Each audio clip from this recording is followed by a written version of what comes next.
नमस्कार दोस्तों। प्रभु कहते हैं जीवन में आधे दुख इस वजह से आते हैं क्योंकि हमने उनसे आशाएं रखी जिनसे हमें नहीं रखनी चाहिए थी। आज एक कहानी माँ के स्नेह पर। माँ का स्नेह। हेलो माँ, मैं सोनू बोल रहा हूँ। कैसी हो माँ? मैं ठीक हूँ बेटे। ये बताओ तुम और बहू दोनों कैसे हो? हम दोनों ठीक हैं माँ।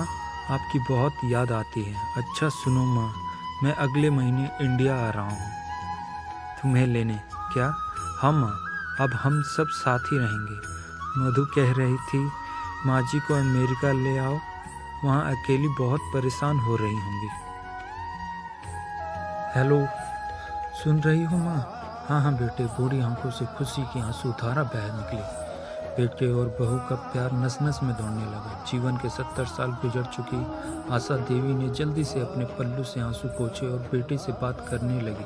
पूरे 2 साल बाद बेटा घर आ रहा था। बूढ़ी आशा ने मोहल्ले भर में दौड़ दौड़ कर ये खबर सबको सुना दी। सभी खुश थे कि चलो बुढ़ापा चैन से बेटे और बहू के साथ गुजरेगा। सोनू अकेला आया था। उसने कहा कि माँ, हमें जल्दी वापस जाना है, इसलिए जो भी रुपया पैसा किसी से लेना है वो लेकर रख लो, और तब तक मैं किसी प्रॉपर्टी डीलर से मकान की बात करता हूँ। मकान? माँ ने पूछा। हाँ, अब ये मकान बेचना पड़ेगा, वरना कौन इसकी देखभाल करेगा?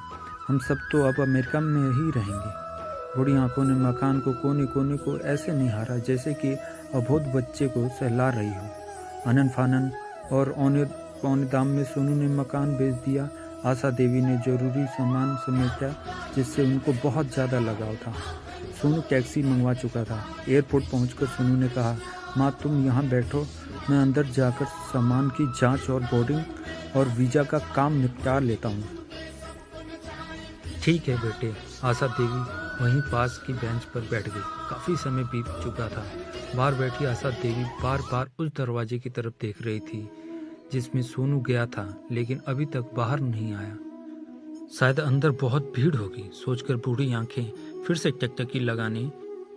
अंधेरा हो चुका था। एयरपोर्ट के बाहर गहमागहमी कम हो चुकी थी। माँ जी, किससे मिलना है? एक कर्मचारी ने वृद्धा से पूछा। मेरा बेटा अंदर गया था टिकट लेने, वो मुझे अमेरिका लेकर जा रहा है।